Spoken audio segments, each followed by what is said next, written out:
Shut eyes and old man Shuffle weren't going to give the game away, he acknowledged wryly. But while he could take the razzing, he couldn't take the thought of them feeling sorry for him. Never that. He might be a pathetic loser, but he was a pathetic loser who was damned good at his job. Entering the cul-de-sac, Duncan parked his car and headed into the brick house. He ignored the speculative glances from the neighbors, who had gathered in a little clutch across the street. He was accustomed to females checking out his spare, well-honed body shown to advantage in a pair of faded jeans and black tee. Even with his short, pale blonde hair damp from the shower, and his stubborn jaw shadowed with a golden stubble, he had the look of a man who knew what to do with a woman. Match that with a pair of hazel eyes that sparkled with wicked charm, and they were like putty in his hands. The men tended to be more interested in the gun holstered at his side and the hard expression on his lean face that warned he only needed an excuse to kick someone's ass. His own attention was focused on the house as he stepped into the small but elegant foyer, not the sort of house a young woman could afford without some help. From Daddy. Or more likely from Sugar Daddy. Not that he was being sexist.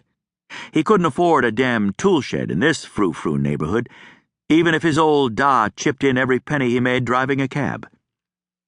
He continued to size up the bold black and white furnishings as a uniformed officer handed him a file with the pertinent details of the case. A beat later, another officer arrived to lead him to the back of the house and a sunny kitchen with a perfect view of the pool. He grimaced as the late spring sunlight sent a stab of agony through his throbbing brain, then lowered his gaze to the female who was lying naked in the middle of the tiled floor. He wasn't surprised that she was beautiful, stunningly beautiful, with long hair that glistened with chestnut highlights, pretty features, and a slender body that was tight with the muscles of an athlete.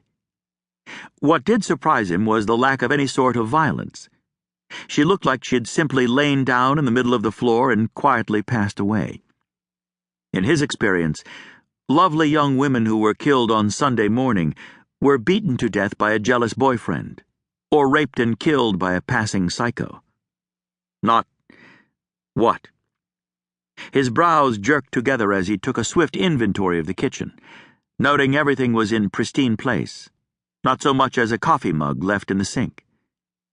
It could be the female never used the kitchen, preferring to eat out, or at her lover's place. It could be she was OCD and her kitchen was always spotless. But his gut was telling him that she hadn't lived here long enough to stop caring if the place was a mess. "Hola, O'Connor. Looking a little rough around the edges," the silver-haired coroner drawled, unfolding a white sheet to drape it over the body.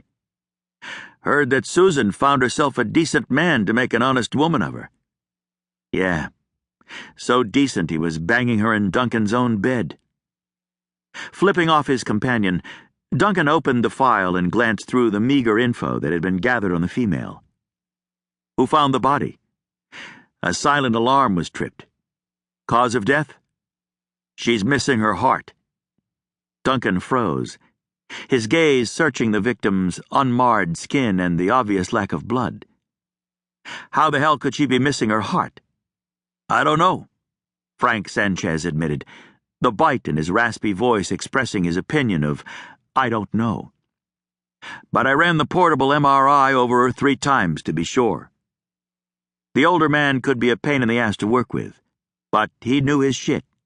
Nothing got past his eagle gaze. If he said the female was missing her heart, then she was missing her heart. Crap. Duncan hated mysteries. No DNA? It's clean. Another growl, as Frank gathered the tools of his trade to pack them in a black leather bag. Too clean. So, a freak? That would be my guess. Confused, Duncan read through the file. Leah Meadows, 26. Single, originally from Little Rock. Current occupation, dancer at the Rabbit Hutch. That would explain her location, he cynically concluded. Her salary as a dancer wouldn't cover the rent, but the clients who frequented the high-end strip club would easily be able to afford this. To keep listening to this audiobook, I've left you a link in the description so you can do it at no cost thanks to Audible's 30-day free trial.